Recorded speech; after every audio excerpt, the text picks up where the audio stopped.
Suicide. Ça va, hein? Comment allez-vous? Eh ben, moi, ça va très bien. Ça y est, la saison des pluies a commencé. Donc, on a des petites averses tous les jours, des fois des grosses, mais ça dure jamais très longtemps et c'est plutôt le soir et parfois la nuit. Donc, c'est vraiment pas dérangeant. Vous voulez voir la route en bas de chez moi? Comment c'est? Ça donne ça. Bon, ils sont en train de la faire, de la bétonner, mais ils travaillent 2, 3 jours, ils s'arrêtent 2, 3 jours. Je sais pas trop ce qu'ils font. Mais bon, ça progresse. J'ai une petite dédicace à faire à David, qui est en Nouvelle-Zélande, qui est anglais, qui essaye d'apprendre le français et qui me dit qu'il ne comprend pas tout dans mes vidéos parce que je parle vite. Donc, il faut que j'essaye de ralentir pour toi, David. Alors, aujourd'hui, je vais vous parler des visas. Il y a le visa touriste normal qui est à demander en ligne avant d'arriver et que vous pouvez avoir par voie terrestre si vous arrivez de Thaïlande, par la frontière de Poi Phet, ou du Laos à la frontière au sud des 4000 îles. Donc c'est un visa de 30 jours qui coûte à peu près 36 $.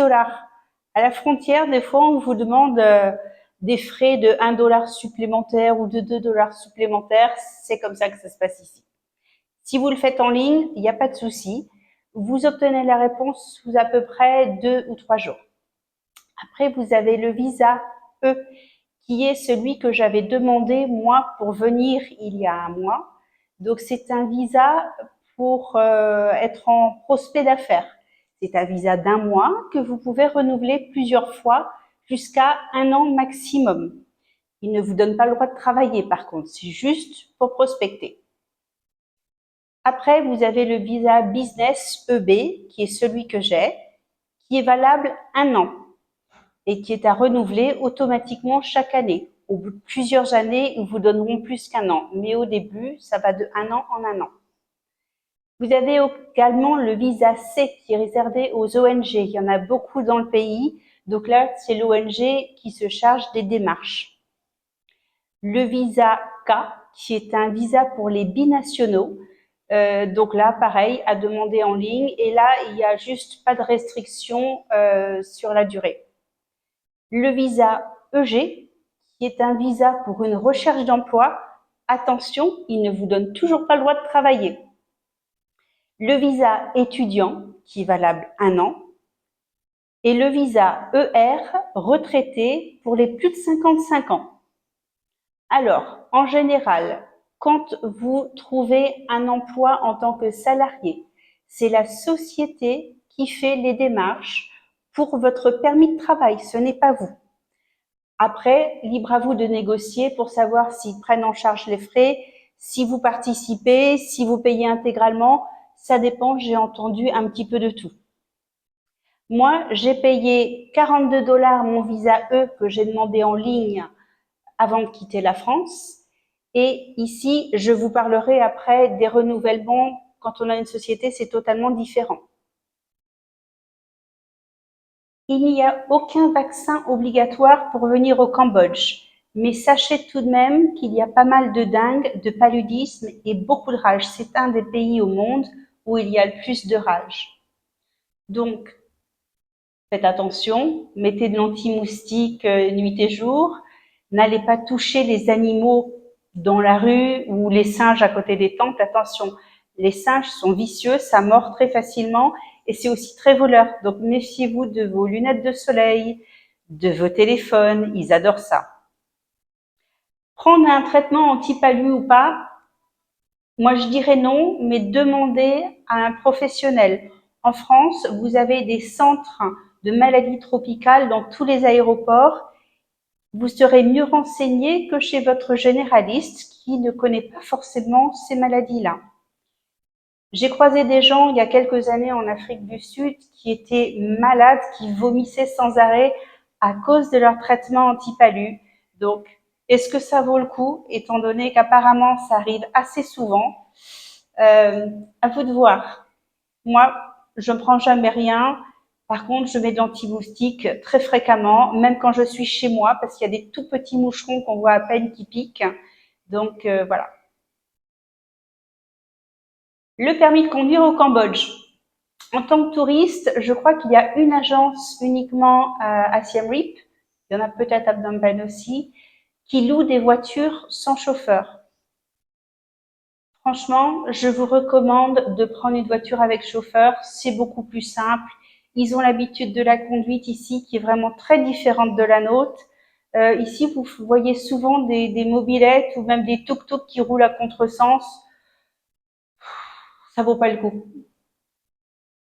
Après, si vous emménagez ici, que vous voulez acheter une moto ou une voiture, vous devrez convertir votre permis français en permis cambodgien. C'est une formalité qui est très rapide, qui prend une petite demi-heure et qui coûte, il me semble, une vingtaine de dollars. Les secteurs en développement sont surtout l'agriculture. N'oubliez pas que le fameux poivre de Kampot vient d'ici. Ils sont aussi producteurs de café dans la région du Mont Dulkeri qui se trouve à l'est du pays, à peu près à la même hauteur que Nha Trang et Dalat qui se trouvent au Vietnam, juste de l'autre côté de la frontière. Ils produisent également de la vanille et énormément de fruits. Il y a aussi le secteur énergétique qui se développe beaucoup, tout ce qui est industrie du textile et aussi le secteur de la santé. Il y a des hôpitaux où il y a beaucoup de médecins français. Je sais qu'à Siem Reap, il y a un hôpital qui a été fondé par une association suisse avec des médecins suisses qui travaillent en collaboration avec des médecins locaux. Et tout ce qui est paramédical aussi, il y a beaucoup d'offres d'emploi, beaucoup de demandes. Maintenant qu'il s'est arrêté de pleuvoir, je vous amène faire un petit tour là où je fais du yoga. Vous voulez voir où je suis?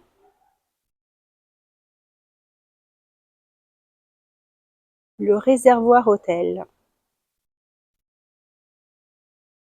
qui donne des cours de yoga gratuitement le samedi matin à 11 heures. Et d'autres la semaine qui sont payants. Vous pouvez avoir une carte à 65 dollars pour 10 cours. Et si vous payez seulement chaque cours, c'est 10 dollars le cours. Évidemment, vous pouvez profiter de la piscine après. Quel poste pour les Français, ou disons les francophones, au Cambodge? Je dirais tout ce qui est enseignement. Vous avez aussi bien des écoles françaises qu'internationales. Il y a une école française à Phnom Penh, une à Siem Reap, une à Battambang, peut-être d'autres ailleurs, mais j'ai pas regardé. Énormément d'écoles internationales où les gens apprennent aussi bien le chinois que le français que l'anglais. C'est plutôt les langues majoritaires. Il n'y a pas d'italien, d'espagnol comme on pourrait avoir en Europe. Il y a une communauté russe ici, alors je ne sais pas s'il y a des écoles russes, mais peut-être. Après, tout ce qui est enseignement professionnel, comme les écoles hôtelières par exemple, il y en a pas mal. Certaines sont tenues par des ONG ou certaines sont mixtes. ONG et l'élève doit participer un petit peu financièrement pour sa formation. Ce sont des formations assez rapides qui durent à peu près 1 an. Donc tout ce qui va être enseignement de la cuisine, de la pâtisserie, de la boulangerie, toutes ces choses-là, il y a des possibilités. Les autres enseignements, tout ce qui peut être informatique, génie civil, tout ce qui est ingénieur, il y a des opportunités. Par contre, il faut parler anglais. En parlant juste français, vous serez beaucoup trop limité. Je vous le déconseille. Il faudrait avoir au moins un niveau B1 pour pouvoir être confortable à l'arrivée.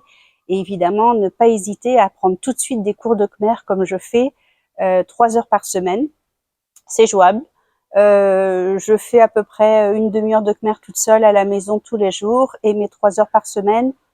On m'a dit que normalement, il fallait entre 4 et 6 mois pour pouvoir avoir une petite conversation de base. Donc, je pense que c'est relativement rapide comparé aux autres langues. On en reparlera. Après, tout ce qui est ressources humaines, c'est assez nouveau dans le pays. Ça se développe. Donc, si vous parlez bien anglais, dans ce domaine-là, il y a beaucoup de possibilités. Je vais vous donner quelques sites web si toutefois vous voulez regarder un petit peu par curiosité les annonces, les offres d'emploi. Vous avez myworldcareers.com, donc c'est myworld-careers.com. Vous avez CAM HR pour Human Resources, ressources humaines, et CamboJob. Voilà, ce sont les trois principaux. Il y en a certainement d'autres, mais moi, comme je suis à mon compte, j'ai pas vraiment eu besoin de chercher un emploi. J'ai créé le mien. Après, je sais qu'il y a aussi des agences de recrutement dans le pays. Pareil, j'en ai pas eu besoin, mais je sais qu'il y a le A+ Group, le Top Recruitment et le HRINC. Donc, je vais vous mettre tous les noms dans la description. Vous pourrez aller jeter un œil. Surtout, n'hésitez pas, si vous avez des questions, mettez-les moi en commentaire et j'y répondrai du mieux que je peux. N'oubliez pas non plus de liker ma chaîne et de vous y abonner.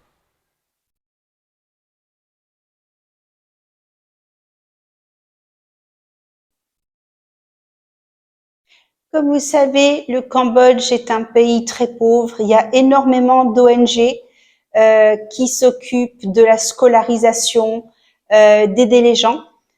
Mon école de Khmer fait des collectes régulières pour d'autres écoles, que ce soit des vêtements, des fournitures scolaires, des livres, peu importe, pour donner donc aux gens qui sont dans le besoin.